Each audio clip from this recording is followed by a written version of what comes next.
In the beginning, God created the heavens and the earth. Now the earth was formless and empty.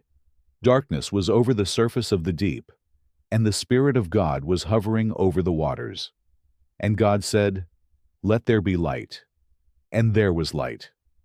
God saw that the light was good, and he separated the light from the darkness. God called the light day, and the darkness he called night. And there was evening, and there was morning, the first day. And God said, "Let there be a vault between the waters, to separate water from water." So God made the vault, and separated the water under the vault from the water above it. And it was so. God called the vault sky. And there was evening, and there was morning, the second day.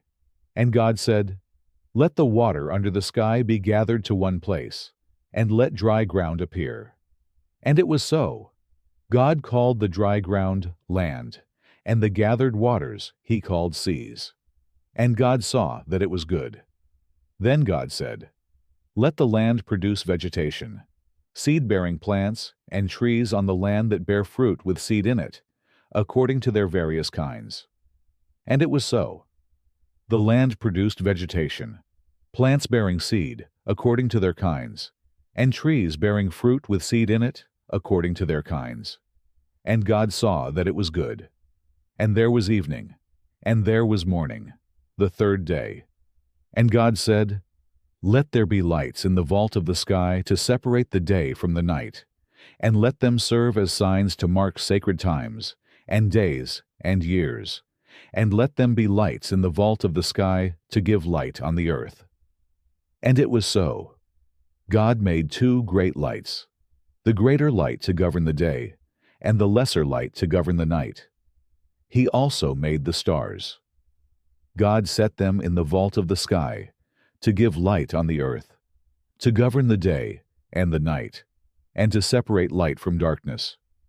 And God saw that it was good. And there was evening, and there was morning, the fourth day.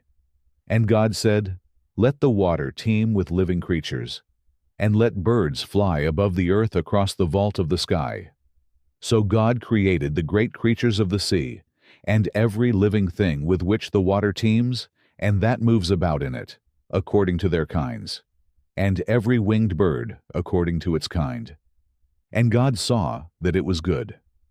God blessed them and said, "Be fruitful, and increase in number, and fill the water in the seas, and let the birds increase on the earth."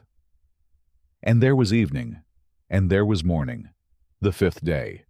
And God said, "Let the land produce living creatures according to their kinds, the livestock, the creatures that move along the ground, and the wild animals, each according to its kind." And it was so. God made the wild animals according to their kinds, the livestock according to their kinds, and all the creatures that move along the ground according to their kinds. And God saw that it was good. Then God said, "Let us make mankind in our image, in our likeness, so that they may rule over the fish in the sea and the birds in the sky, over the livestock and all the wild animals, and over all the creatures that move along the ground." So God created mankind in his own image. In the image of God he created them. Male and female he created them. God blessed them and said to them, "Be fruitful and increase in number, fill the earth and subdue it. Rule over the fish in the sea and the birds in the sky, and over every living creature that moves on the ground." Then God said, "I give you every seed-bearing plant on the face of the whole earth, and every tree that has fruit with seed in it. They will be yours for food. And to all the beasts of the earth, and all the birds in the sky, and all the creatures that move along the ground, everything that has the breath of life in it, I give every green plant for food." And it was so. God saw all that he had made, and it was very good. And there was evening, and there was morning, the sixth day. Thus the heavens and the earth were completed in all their vast array. By the seventh day, God had finished the work he had been doing. So on the seventh day, he rested from all his work. Then God blessed the seventh day and made it holy, because on it he rested from all the work of creating that he had done.